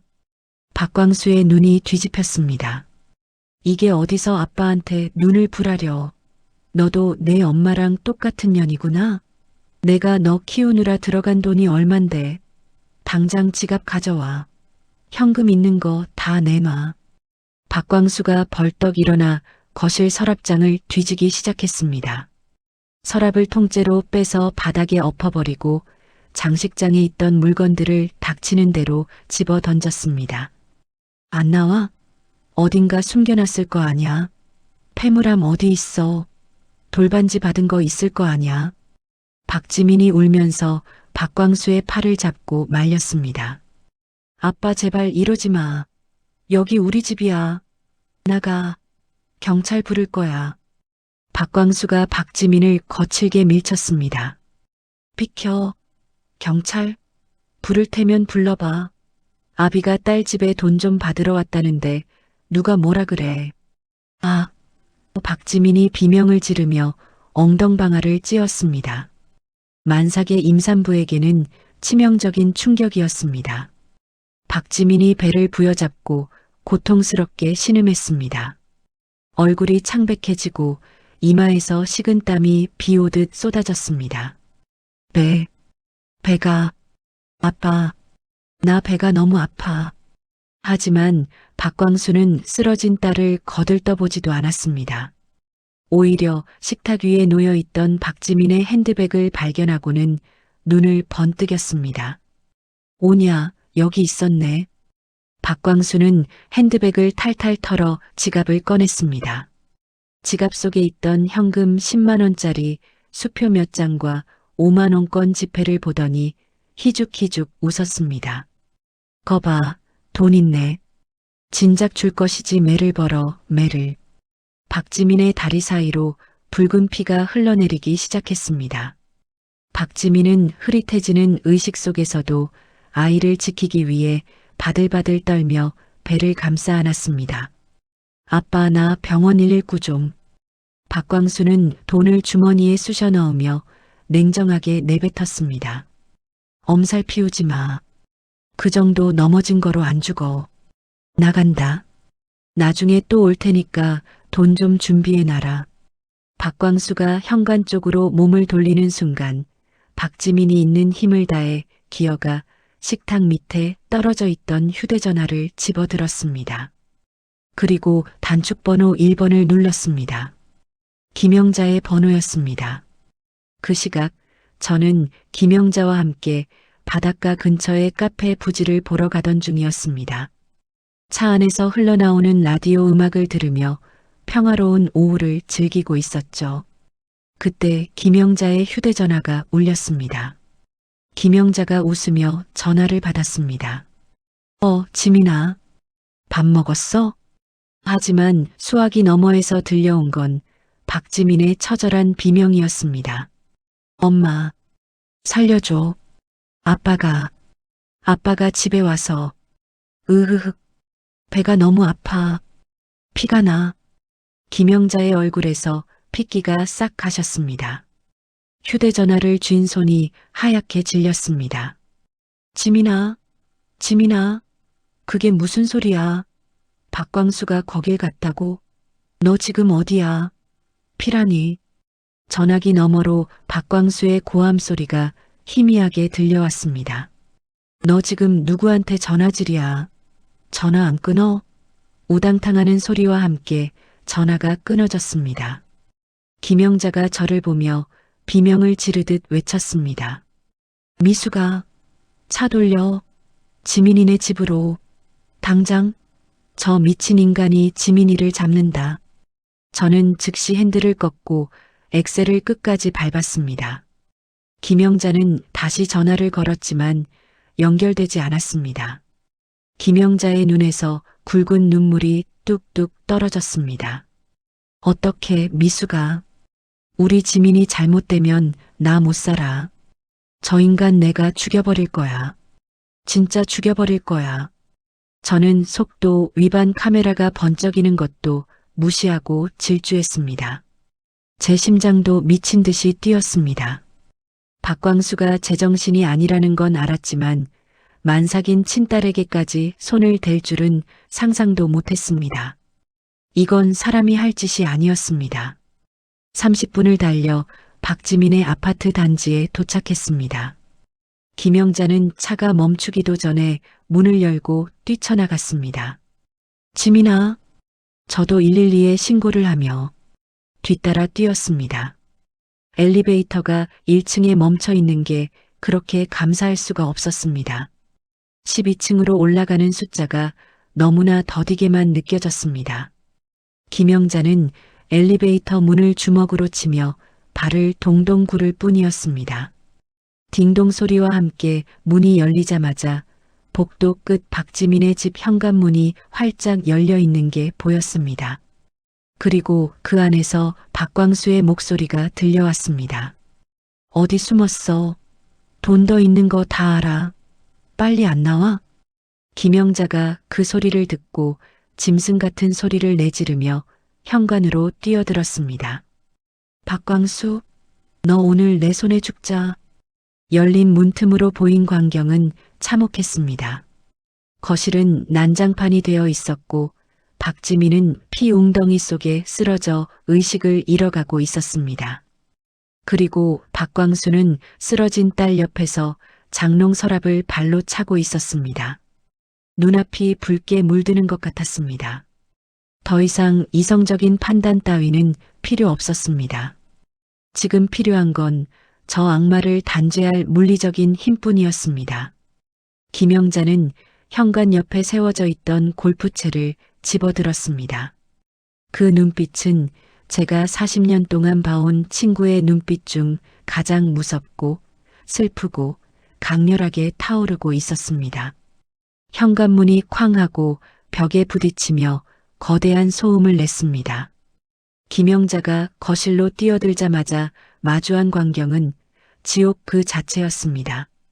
거실 바닥은 온통 깨진 유리 조각과 옷가지들로 난장판이었고 그 한가운데에 박지민이 피 웅덩이 속에 쓰러져 신음하고 있었습니다. 그리고 그 옆에는 박광수가 서랍장을 뒤지다 말고 멍하니 우리를 쳐다보고 있었죠. 박광수의 눈이 김영자를 보더니 이내 사악하게 번들거렸습니다. 오냐, 잘 왔다. 내년이 내 돈 다 빼돌리고 여기 숨어 있었냐?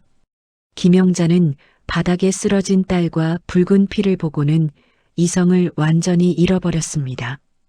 평소에 차분하던 김영자는 온데간데 없었고 새끼를 잃을 위기에 처한 어미 사자만이 그 자리에 있었습니다. 김영자가 손에 들고 있던 골프채를 머리 위로 번쩍 치켜들며 고함을 질렀습니다. 박광수, 이 짐승만도 못한 놈아. 내 딸한테 무슨 짓을 한 거야. 김영자가 박광수를 향해 미친 듯이 달려들었습니다. 박광수는 김영자의 기세에 눌려 뒷걸음질 치다가 식탁 위에 놓여있던 과도를 발견하고 잽싸게 집어들었습니다. 박광수가 칼끝을 김영자에게 겨누며 악을 썼습니다. 오지 마. 오지 말라고. 오면 다 찔러버릴 거야. 다 죽여버릴 거라고. 제가 뒤따라 들어가며 그 모습을 보고 소리쳤습니다. 영자야, 위험해. 멈춰. 저 인간 칼 들었어. 하지만 김영자의 귀에는 제 목소리가 들리지 않는 것 같았습니다. 김영자는 칼 따위는 보이지도 않는다는 듯 망설임 없이 앞으로 내달렸습니다. 박광수가 겁에 질려 허공에 칼을 휘둘렀지만 김영자는 피하지 않았습니다. 죽여. 차라리 날 죽여. 감히 내가 내 딸을 건드려. 오늘 너 죽고 나 죽자. 휙 하는 소리와 함께 김영자의 골프채가 허공을 갈랐습니다. 아! 둔탁한 타격음과 함께 박광수의 비명이 터져나왔습니다. 김영자가 휘두른 골프채가 박광수의 손목을 정확하게 가격한 것입니다. 박광수는 고통에 몸부림치며 손에 들고 있던 칼을 바닥에 떨어뜨렸습니다. 김영자는 기회를 놓치지 않았습니다. 칼이 떨어지자마자 골프채를 내던지고 박광수에게 달려들어 멱살을 잡고 넘어뜨렸습니다. 두 사람은 엉겨붙어 바닥을 뒹굴었습니다. 하지만 35년 동안 밥심으로 다져진 김영자의 분노는 늙고 병든 박광수가 감당할 수 있는 게 아니었습니다. 김영자는 박광수의 위에 올라타 그의 뺨을 미친 듯이 후려갈겼습니다. 자, 이 나쁜 놈아. 어떻게 아비란 인간이 딸한테 이래. 내가 사람이야? 내가 사람이냐고. 박광수가 김영자의 손을 막으려 발버둥 쳤지만 역부족이었습니다.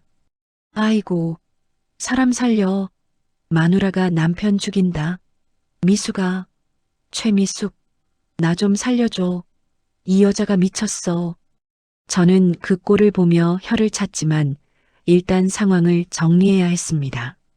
저는 즉시 119에 다시 전화를 걸어 지민의 상태를 알리고 출동한 경찰관들을 집 안으로 안내했습니다. 여기에요. 저 남자가 흉기를 들고 사람을 위협했어요. 빨리 제압해 주세요. 경찰관 3명이 거실로 뛰어들어와 김영자와 박광수를 떼어놓았습니다. 그만하세요. 두 분 다 떨어지세요. 경찰관 2명이 박광수의 팔을 뒤로 꺾어 바닥에 눌렀습니다. 박광수는 바닥에 얼굴이 짓눌린 채로 억울하다는 듯 소리쳤습니다. 이거나, 내가 뭘 잘못했다고 그래. 내 딸 집에 내가 왔는데 뭐가 죄야. 저 여자가 나를 때렸다고. 저 여자를 잡아가야지 왜 나를 잡아. 제가 박지민의 상태를 살피며 경찰관에게 차갑게 말했습니다. 저자는 접근금지 명령을 어기고 주거를 침입했습니다. 게다가 흉기를 들고 임산부를 위협하고 폭행해서 상해를 입혔습니다. 특수강도 상해 및 주거침입, 접근금지 위반 현행범입니다. 미란다 원칙 고지하고 당장 체포하세요. 박광수가 고개를 쳐들며 저를 노려보았습니다. 뭐, 특수강도? 최미숙, 너 말 다 했어? 내가 내 딸 돈 좀 달라는데 그게 무슨 강도야? 가족끼리 그럴 수도 있지. 김영자가 헝클어진 머리를 쓸어 넘기며 박광수에게 다가갔습니다. 그리고 바닥에 떨어진 박지민의 지갑을 집어들어 경찰에게 보여주었습니다. 가족? 웃기지 마. 내 주머니에 들어있는 그 돈, 내 딸 지갑에서 훔친 거잖아. 경찰관님, 저 인간 주머니 좀 뒤져보세요. 경찰관이 박광수의 바지 주머니를 뒤지자 꼬깃꼬깃한 현금 뭉치와 수표 몇 장이 쏟아져 나왔습니다. 경찰관이 싸늘한 눈빛으로 박광수를 내려다보았습니다. 선생님, 흉기로 위협하고 금품을 갈취하셨네요. 이건 가족 문제로 넘어갈 수 있는 게 아닙니다. 당신을 특수강도 치상 혐의로 현행범 체포합니다. 철컥. 차가운 금속 수갑이 박광수의 손목에 채워졌습니다. 박광수는 그제야 상황이 심각하게 돌아간다는 걸 깨닫고 얼굴이 하얗게 질렸습니다. 아니, 저기 형사님. 그게 아니라 제가 오갈 데가 없어서 밥 한 끼 얻어먹으러 온 건데. 그때 밖에서 요란한 사이렌 소리가 들리고 구급대원들이 들것을 들고 들어왔습니다. 비켜주세요. 환자 이송합니다. 김영자가 구급대원들에게 달려가 박지민의 손을 잡았습니다. 지민아, 정신 차려. 엄마 왔어. 엄마 목소리 들려? 박지민이 희미하게 눈을 뜨고 김영자를 바라보았습니다. 입술은 파랗게 질려 있었지만 엄마를 보자 안도한 듯 눈물이 주르륵 흘러내렸습니다. 엄마, 아기, 우리 아기. 김영자가 지민의 피 묻은 이마를 닦아주며 울먹였습니다. 걱정 마. 아기 괜찮을 거야. 엄마가 다 해결했어. 이제 아무 일도 없을 거야. 구급대원들이 신속하게 지민을 싣고 나갔고 김영자도 구급차에 동승하기 위해 따라 나섰습니다. 나가기 전 김영자는 수갑을 찬 박광수 앞에 잠시 멈춰 섰습니다. 그리고 아주 낮고 서늘한 목소리로 말했습니다. 박광수, 기도해. 내 딸이랑 손녀한테 무슨 일이라도 생기면 그땐 법이고 뭐고 내 손에 죽을 줄 알아.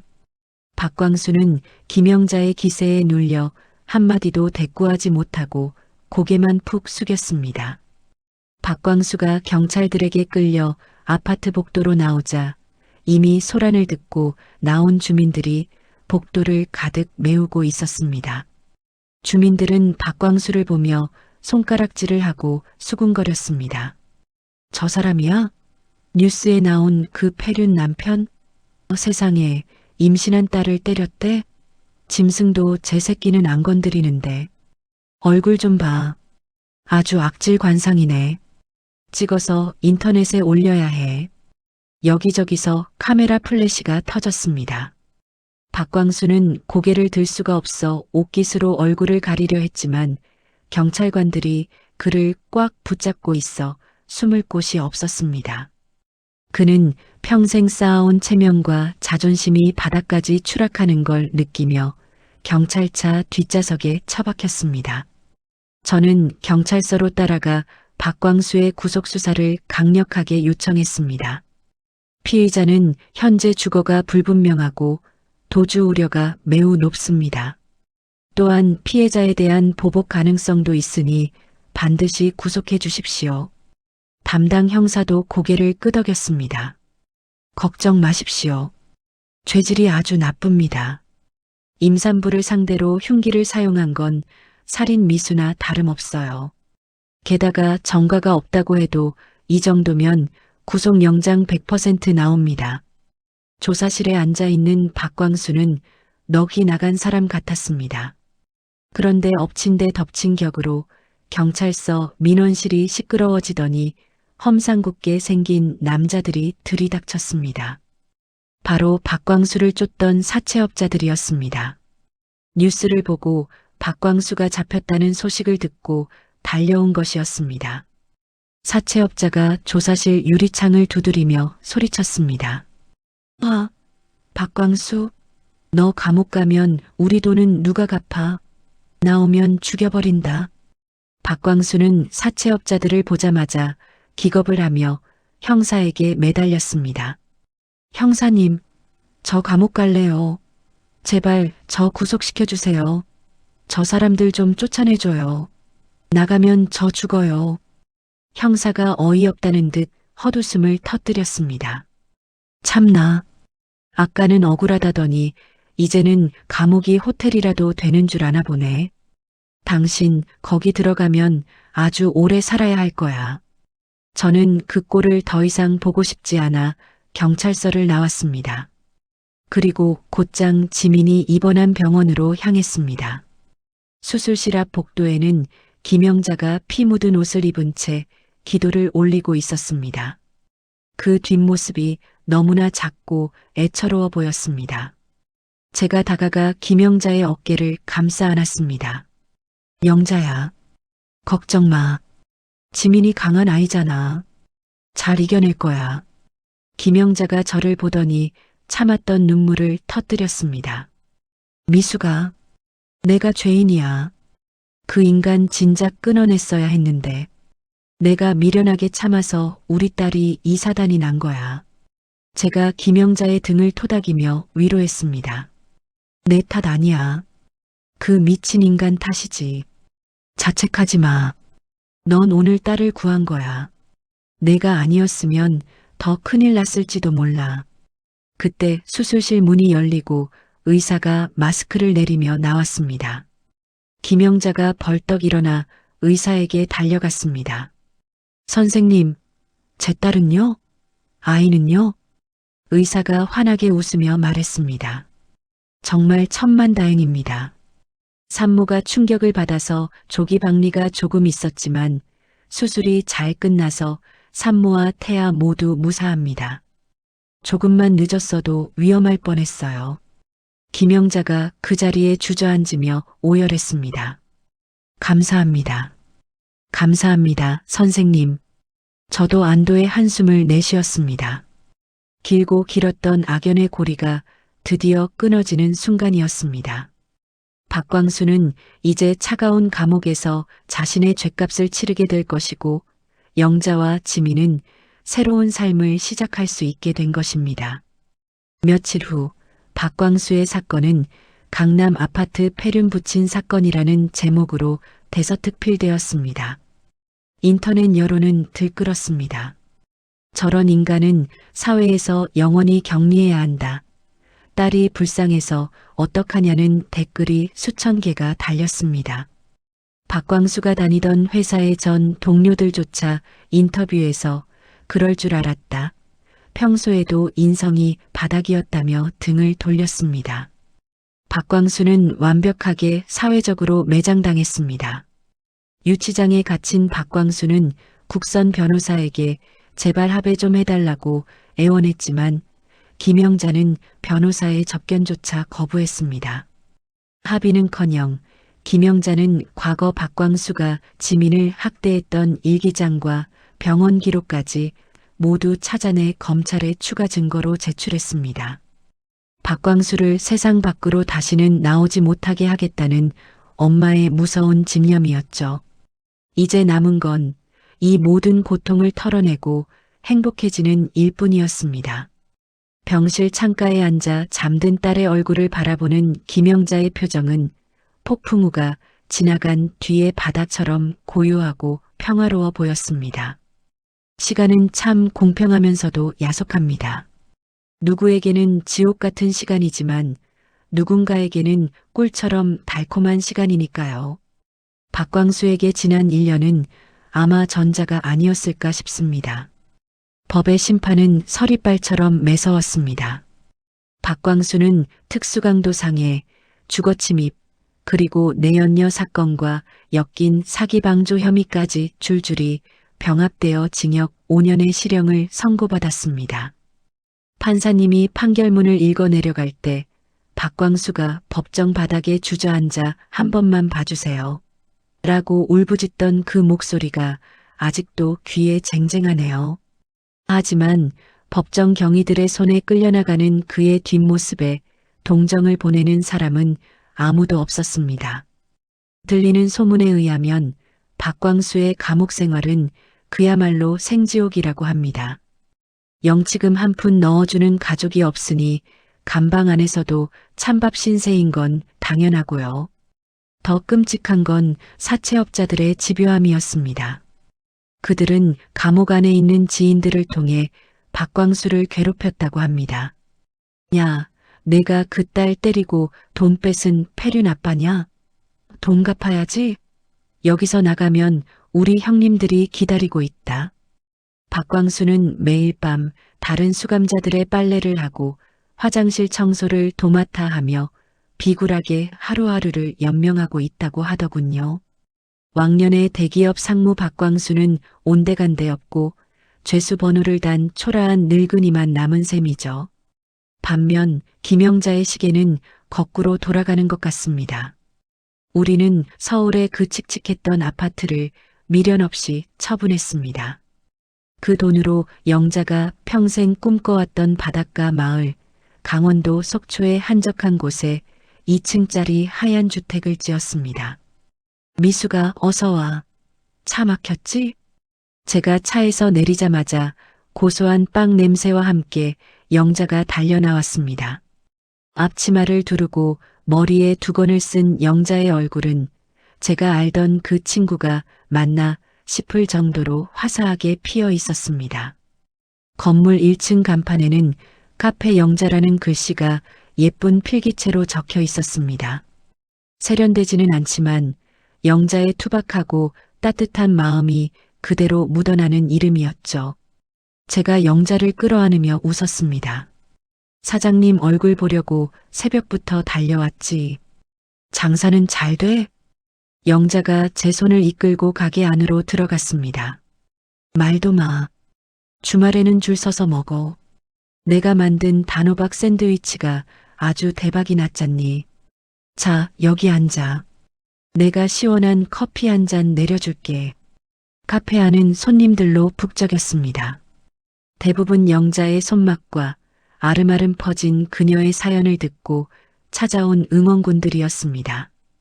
영자는 카운터와 주방을 오가며 쉴 새 없이 움직였지만 그 표정에는 지친 기색이 전혀 없었습니다. 오히려 손님 한 명 한 명에게 눈을 맞추며 맛있게 드세요. 멀리서 오셨네요 하고 인사하는 모습에서 넘치는 활력이 느껴졌습니다. 누군가의 밥을 차려주는 일이 의무가 아니라 기쁨이 되었을 때 사람은 저렇게 빛날 수 있구나 싶었습니다. 잠시 후 딸깍하는 문소리와 함께 유모차를 미는 지민이가 들어왔습니다. 이모, 오셨어요? 지민이는 출산 후 붓기도 다 빠지고 아주 건강해 보였습니다. 유모차 안에서는 방실방실 웃고 있는 예쁜 손녀딸이 손을 뻗고 있었고요.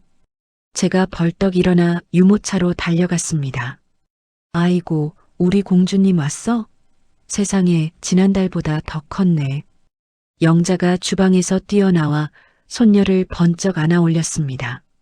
우리 강아지, 할머니 보고 싶었어? 아이고 예뻐라. 냄새도 좋아. 영자가 아이의 볼에 입을 맞추며 까르르 웃음을 터뜨렸습니다. 그 모습을 바라보는 지민이의 눈가에도 행복이 가득했습니다.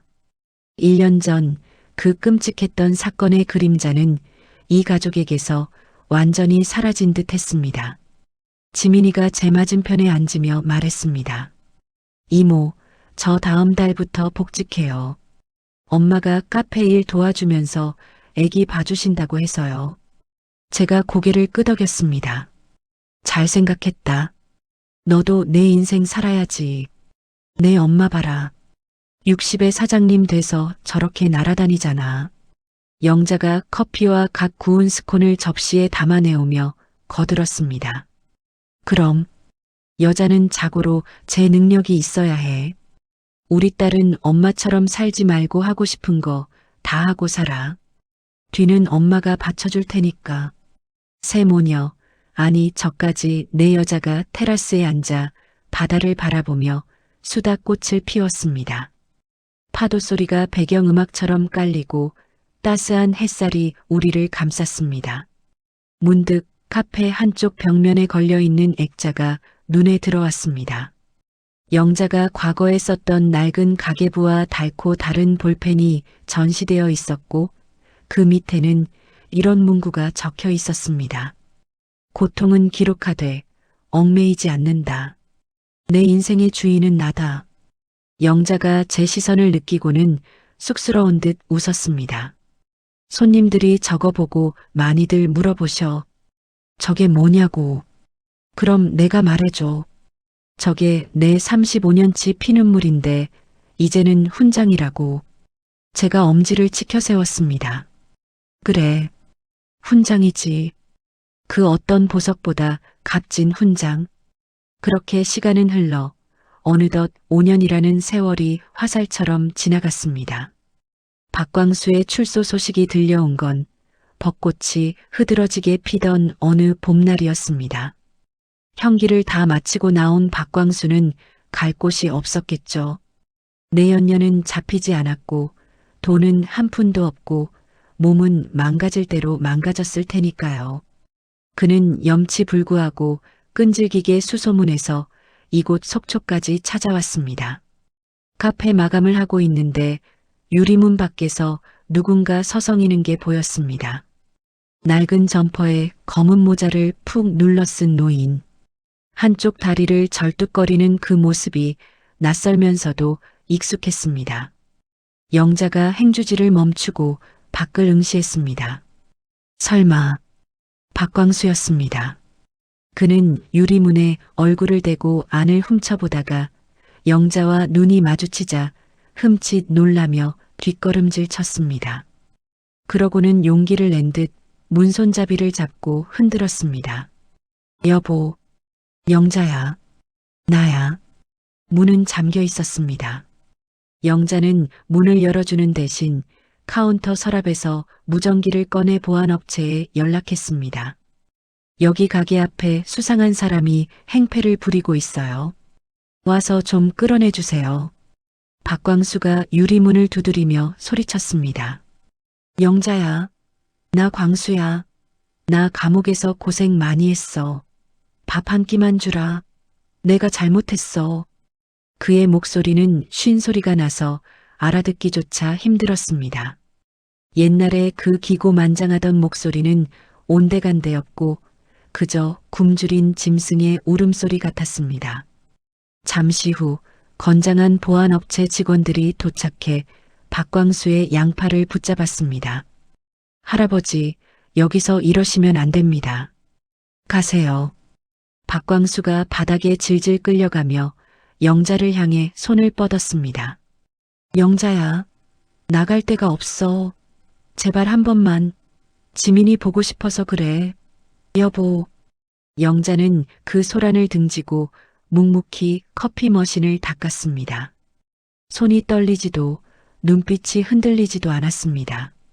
마치 길가에 굴러다니는 돌멩이를 본 것처럼 무심했습니다. 제가 조심스럽게 물었습니다. 괜찮아? 나가서 한마디라도 해야 하는 거 아니야? 영자가 행주를 탁 내려놓으며 피식 웃었습니다. 무슨 말을 해? 내 커피가 아깝지. 저 인간한테 줄 물 한 잔도 난 없어. 미수가 우리 마감하고 회나 먹으러 갈까? 제철 도다리가 맛있다던데.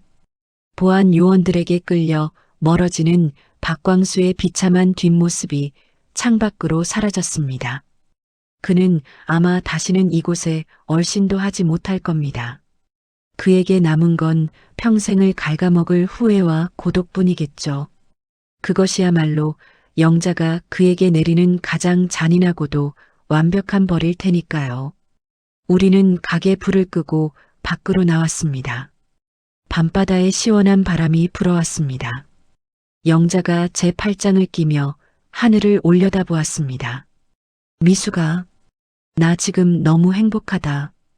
60년 살면서 지금이 제일 좋아. 제가 영자의 손을 꼭 잡으며 대답했습니다. 나도 그래, 친구야. 내 봄날은 이제부터 시작이야. 쭉 이렇게만 살자.